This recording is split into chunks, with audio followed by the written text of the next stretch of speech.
دیکھیے جیسا کہ ہم نے خطبے میں بھی دیکھ لیا، اللہ نے قیام اللیل جو ہے اسے فرض نہیں ٹھہرایا تطوعا، قرآن مجید میں بھی اس کا کوئی ذکر نہیں، احادیث میں اس کی تشویق و ترغیب پوری موجود ہے۔ ایک اور حدیث بھی ہم بعد میں پڑھیں گے اس پر۔ اس کا پس منظر کیا تھا کہ اس کو چھوڑ دیا گیا۔ اب ظاہر بات ہے مسلمانوں میں کمزور بھی ہیں، مسلمانوں میں وہ مزدوری کرنے والے بھی ہیں، روزہ تو فرض ہے ان پر، چاہے مئی کا مہینہ ہے اور گندم کاٹنی ہے، روزہ تو پھر بھی رکھنا ہوگا، یہ سب کچھ ہے، لیکن یہ کہ رات کو پھر کھڑے رہنا ان کے لیے، جاگنا ممکن نہیں، لہذا ان کے اوپر یہ چیز فرض نہیں۔ حضور نے تراویح کی نماز یا قیام اللیل نہ اسے فرض قرار دیا، نہ اس کے بعد جماعت کوئی اہتمام کیا مستقل، صرف 3 راتیں آپ نے جماعت کروائی ہے، اس میں 8 رکعتیں آپ نے پڑھی ہیں کہ جو آپ کا معمول تھا تہجد کا وہ پڑھی، اور تہجد کے وقت ہی جماعت کرائی ہے۔ یہ ہے وہ حدیث۔ اس کے علاوہ کسی نماز تراویح جو ہے جو ہم پڑھتے ہیں 20 رکعتیں عشاء کے ساتھ متصل، اس کا کوئی ذکر نہ دور نبوی میں ہے نہ دور صدیق اکبر میں ہے۔ یہ دور حضرت عمر کی خلافت میں ہوا ہے، اور ہم نہیں کہہ سکتے کتنے سال کے بعد ہوا ہے۔ حضرت عمر رضی اللہ تعالیٰ عنہ کی خلافت کا دور جو ہے وہ تو 10 برس ہے، ہو سکتا ہے 5 برس کے بعد ہوا ہو، 6 برس کے بعد ہوا ہو، 12 ہوا ہے ان کے عہد۔ حضرت عمر ایک مرتبہ مسجد میں داخل ہوئے، مسجد نبوی میں، تو دیکھا کہ کچھ لوگ 8 10 12 جو ہیں وہ ایک جو ہے حافظ کے پیچھے کھڑے ہوئے اور قرآن سن رہے ہیں، کچھ دوسرے کونے میں کھڑے ہیں، کچھ کہیں اور کھڑے ہیں، مختلف جماعتیں ہو رہی ہیں۔ تو انہوں نے سوچا کہ کیوں نہ ان سب کو ایک امام کے پیچھے جمع کر دیا جائے، اور اس کے لیے لوگوں کی سہولت کے لیے عشاء کے ساتھ متصل رکھ دیا جائے، اس لیے کہ تہجد کے وقت اٹھنا جو ہے وہ تو ہر کس و ناقص کا کام نہیں ہے، کہ عشاء کے بعد اگر تھوڑا سا اضافی وقت ہو صرف، تو یہ ہر شخص کر لے گا، مزدور بھی کر لے گا۔ لہذا آپ نے یہ نظام تجویز فرمایا کہ عشاء کے متصلاً بعد 20 رکعت نماز پڑھی جائے اور ایک امام کے پیچھے پڑھی جائے۔ یہ گویا کہ اجتہاد ہے حضرت عمر رضی اللہ تعالی عنہ، اس کو آپ نے خود بدعت بھی قرار دیا ہے، لیکن بدعت حسنہ۔ بدعت کس اعتبار سے؟ لغوی اعتبار سے، نئی بات، اس لیے کہ حضور کے زمانے میں نہیں تھی، تو یہ اس طریقے سے ایک نئی بات ہے، لیکن یہ بات چونکہ بہت اچھی ہے، بہت عمدہ ہے۔ آپ جب یہ نظام چل پڑا تو ایک دن مسجد میں آئے، دیکھا کہ بڑی بھری مسجد ہے، صحابہ کھڑے ہیں اور ایک امام کے پیچھے قرآن سن رہے ہیں۔ آپ نے فرمایا نعم البدعۃ ھذہ، یہ جو ہم نے نئی بات شروع کی ہے یہ بہت اچھی ہے، بہت عمدہ ہے۔ اب یہاں سے فرق واقع ہو گیا ہے۔ ایک تو اہل تشیع جو ہے وہ تو ویسے ہی حضرت عمر سے بہت دشمنی رکھتے ہیں، عناد رکھتے ہیں، تو حضرت عمر کے اجتہادات سے انہیں نفرت ہے، انہیں دوری ہے، چاہے وہ کوئی سا بھی حضرت عمر کا اجتہاد ہو۔ ہمارے ہاں اہل حدیث حضرات بھی در حقیقت حضرت عمر یا کسی اور خلیفہ راشد کے فعل کو وہ سمجھتے ہیں کہ یہ ایگزیکٹو آرڈرز ہیں، یہ ہمیشہ کے لیے نہیں ہے۔ حضرت عمر نے اپنے دور میں ایک نظام قائم کیا، ان کے دور کے لیے ٹھیک تھا، یہ ہمیشہ کے لیے نہیں ہے۔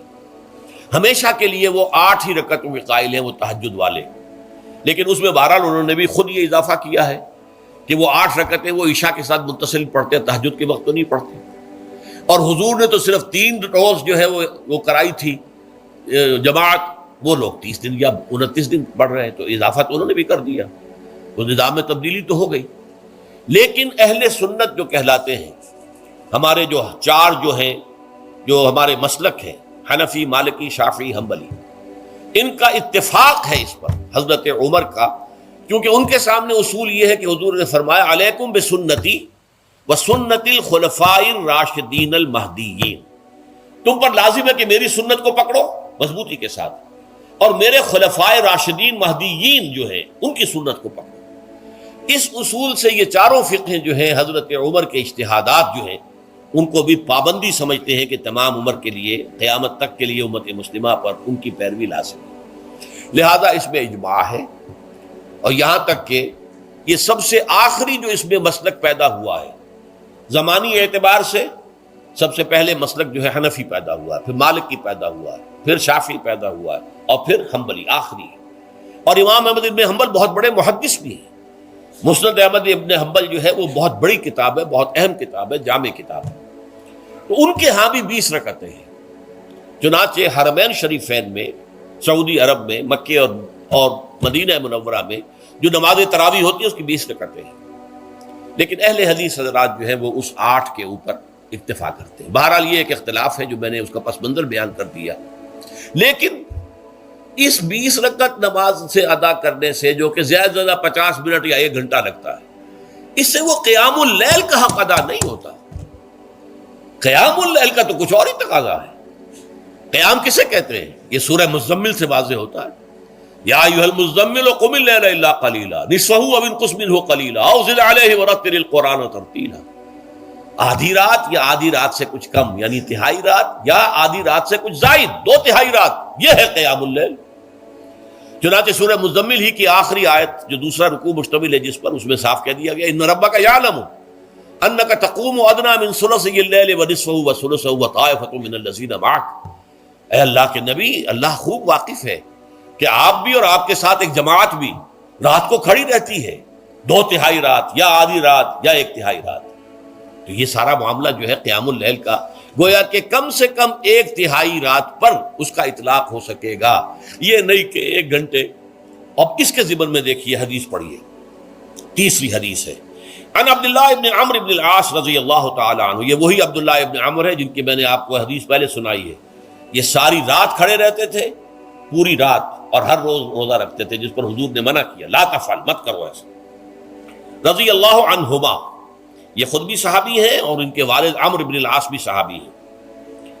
ان رسول اللہ صلی اللہ علیہ وسلم قال، کہ اللہ کے رسول صلی اللہ علیہ وسلم نے فرمایا، الصیام والقرآن یشفعان للعبد، روزہ اور قرآن بندے کے حق میں شفاعت کریں گے۔